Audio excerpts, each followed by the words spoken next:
We've so much to get through that I want to keep it flowing. So let's go. We're already a half an hour in. We're already moving on to our next game, which is Atletico Madrid. And I've just put down a heading here as the challenge that we face from Atleti, but also the strategy that you see us adapting in the Champions League. There was a lot of talk last year about, well, it was exciting about the group phase. And when it came out first, I remember you looking at it, eyed it up, but there were some big old games, but you were very confident we get them. You were the same when this set of fixtures came out. Our group, as it were, our league stage or whatever you want to call it. Some people are massively in favour of this. Some people don't like it at all. I think what it definitely does, I think you'd have to say, is it takes away an awful lot of the peril or hazard. I mean, it doesn't matter a damn if we lose tomorrow. It doesn't matter if we go to Galatasaray and lose. We can still turn the whole thing around.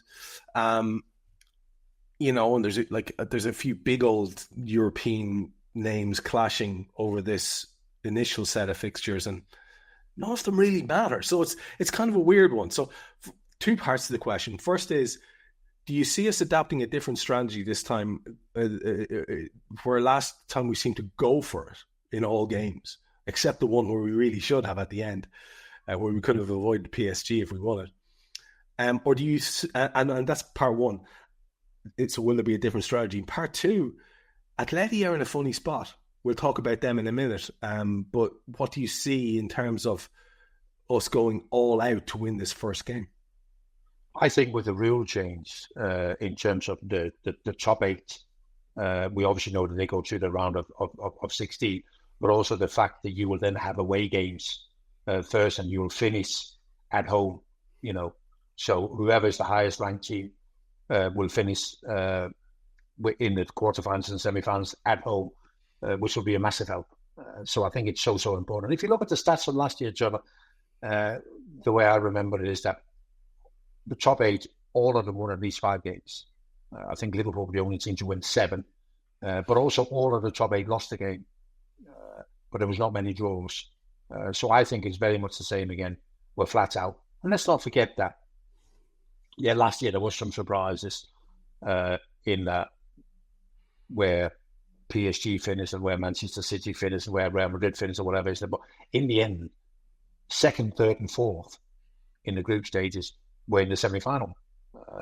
The only one missing was Liverpool, who got knocked out with the eventual winners, isn't it? So I still think it's an indication, Trevor, of where the strength is. So I think Arne's looked at this and gone, well, okay, this is, it's pretty straightforward to have a strategy, and we're going to go for it. So 5 points and a draw, I would think, gets you through. But we're heading for 7 again, Trevor. I'm telling you, we're heading for 7. And a draw this time. And a draw. We don't like losing. We hate losing. Can I just say, how long have we been in this show? Years, right? And you just too long. And you roll in another little grenade there at the end. Nobody's fucking said this before. I didn't realize that. Of course, you're right that 2nd, 3rd, and 4th in the group stage are there in the semis, and we're missing. I mean, that's just wow. I love that. That's a really interesting little stat to have. So yes, clearly it's important. If we look at the challenge, particularly that we're going to be looking at from our opponents in the next game, might be no harm just to see how they're doing. I'm fairly certain I have Atletico Madrid results. I do, yes. So we'll just have a quick look at them. They have had a kind of an indifferent time. Last time out, they had a 2-0 home win over Villarreal. 1-1 with Alaves before that, away. Home draw with Elche before that. And then they lost on the open day of the season to Espanyol away as well. That's not particularly exciting. I think we can agree. And I've heard, Jan, that they haven't got quite a few people that they'd like to have with them. They were struck by some injuries in that most recent outing at the weekend. So they are very much a weakened outfit with their very best player, the lad who we were linked with so closely. their Argentinian superstar, not traveling. The first game he's ever missed, Jan, with injury in his career, which I think is mental. He seems to have Luis Suarez type genes, better in fact. So yeah, a very interesting situation to be playing these. We know there's a little bit of spice in it because Arne and Simeone have a bit of previous. Simeone was, sort of poking at it a little bit in his pre-match stuff. Certainly not playing it down. You would expect that from him. He's a feisty character. Arne, you would expect entirely to play it down and be calm and cool and hopefully walk away with the win as his victory. But there's a little bit of extra on this one. I like it. There's a little bit of an edge on it. What do you think of them as a side? Bearing in mind, like I said, quite a few of their players will be out. As you're talking, I'm going to try and throw up the most recent 11 that they played in the Villarreal game so people can be looking at. What do you make of the challenge posed by these? And they're quite a change side. Like, is there anyone in particular you think stands out? So unlike you, Trevor, Simeone is actually from South America. He doesn't just have a bit in him. He's a fully fledged South American, you know what I mean? And he will do anything to win. I don't quite know what to make of Atletico Madrid. I mean, he's been there for a long time now, Simeone, and I would think he's done quite well. But also, he's had to change over the years. I mean, he's one of the highest paid managers in the world. He's been given an awful lot of transfer funds over the years. And the one thing, you might like this with you being semi-South American, in it, but I've never been a big fan of the way that they play. I just think for the money that they've had available, they should play better football than what they had. And now, I just wonder whether he's kind of been there long enough, whether everybody's just getting a little bit tired with this always underdog. So when you're in playing in La Liga, it's easy to be the underdog unless you're Barcelona and Real Madrid, isn't it? Because it is recognised throughout the world. You can actually play the underdog card if you're Atletico Madrid in it. So he always plays that. Who do I like of the players? I look at the players and I go, Koke is still there. You mentioned Julian Alvarez will be injured. So Sherlock, the Norwegian, will probably come in. His own son plays wide on the right. Wonder whether the left back they've taken from Feyenoord, Hanko is going to come back in. And of course, they got one of the best goalkeepers over the last 10 years. Him and Allison and maybe a few of the others have been right up there. Is Jan Molby. But my problem with Atletico Madrid is that it's a horrible team to play against. It's got all the hallmarks of being a horrible game. But the moment we score 1-0, their strategy is out the window. Because that's what they come for. Innit? They come to keep a clean sheet and see what they can pinch on the break. So the moment we score, their game plan is out the windows. And so my whole idea about this game is that it's about the first goal. We get the first goal, they'll have to open up a little bit. So we'll come to it at the end of this. So, but the first goal is absolutely the key because that'll be the end of whatever strategy they had. Yeah, and we've objectively played better teams recently, European teams recently, and just something about Anfield under the lights and all the rest of us, insert cliche here. But you look at that 11, you mentioned Oblak. It's really only him and Allison in the conversation, really, I think, for, as you say, in the last decade. Llorente and Ruggieri. I think Ruggieri's comparatively new lad, as you mentioned. But again, I think he's made a decent start. And Clement Lenglet and Lenormand. I think Lenormand went off injured.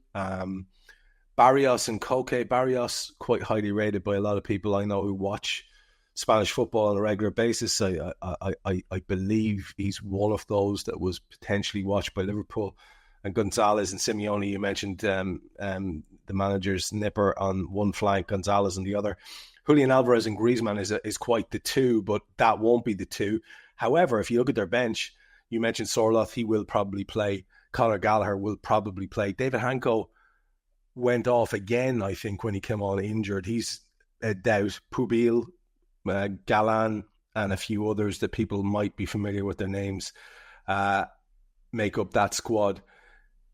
On the On the Simeone thing, just to finish this part of the chat off, because I'm curious where you're going with this, because this is the kind of thing I like to ask you about with all your experience. Do you think there comes a time when you've been at a place for a long time and it's time? Because sometimes I think people have completely got the wrong idea of their expectation levels and what it should be with Atletico Madrid. Look at Atletico Madrid's history. Look at how many titles they've actually won. Look at how many major trophies they've actually won. Now look at the period under this man. Look at 2 La Liga titles. Look at 2 Champions League titles. Look at a Europa or UEFA or whatever it was. A Spanish Cup as well. And the fact that they've been there or thereabouts quite a lot. But when they're not in it recently, and they haven't been for the last couple of seasons, they're right out. You know, they're a distant third or floating about in fourth. You can't keep that pressure up. It's kind of miraculous that he has done what he has done over the years. That title with Suarez leading the line, remarkable stuff. I mean, these are real achievements. But, you know, we're now 4 or 5 years down the road from that. And you kind of, I'm genuinely asking, do you think there comes a time where you do have to walk away, or there is another challenge that you need to take on, or could he just be a one club man? Is that a possibility too? Well, that is very much a possibility, isn't it? He could be a one club man, and I'm not taking anything away from the achievements. The achievements over the years have been unbelievable. When he came in, and it was like a whole new club. One of the way that he managed to transform in terms of the way that, you know, he got the players to support what he wanted to do 100%. And I think the players and fans enjoyed that for a while. But I just think that we talk about people like Klinsmann and whatever, you know, the transfer fees that he's demanded over the years. I think there should come more from players like that. And I think that's always a disappointment. It's not. I just think maybe just now, you know, you like that core, the core of Atletico Madrid for years. We knew what the core was, didn't we? We kind of knew this is the core, and these are the players that he can 100% trust, and these are players who will do anything like Simeone to win a game of football. And now I just look and I go, it's kind of not quite the same. He hasn't quite got the same big characters that he used to have, you know what I mean? And it's a bit more difficult, isn't it? And it just doesn't feel right. It doesn't look right. Atletico Madrid, for many years, were always a team you wanted to avoid in the Champions League. I mean, last game before the shutdown of COVID, when we got knocked out by them at Anfield, with them playing the way that they wanted to play. We had 30 odd shots on target, whatever it was, but we couldn't break through. And that was them at their best, but they're not capable of that anymore. They would not be able to withstand a barrage like that again on Wednesday. If we create the same amount of shots and crosses and efforts and whatever, they won't be able to handle that. They handled that last time they were at our place, and so, you know, coming back to that, let's get that first goal banged in, Trev, as quickly as we can, and then everything will be calm. But having said all of that, you still want to be careful. It's not a team that you want to play too open against. You know, you want to be in control, get yourself a goal and be in control, and then wait for that second goal to come. You could see, couldn't you, a degree of tension creeping around Anfield if that early goal didn't come, because there would be a pattern starting to emerge then. Now, we did get a couple of early goals in 2 of the games so far, but then we lost those advantages in those games as well. So I think a lot of people would be just really, really delighted to see a couple of going in maybe in the first half and us actually just seeing a game out. That would be just such a lovely thing. I think it would put a lot of people's minds at ease. But yeah, a different challenge, and we'll come back to how you see that one going.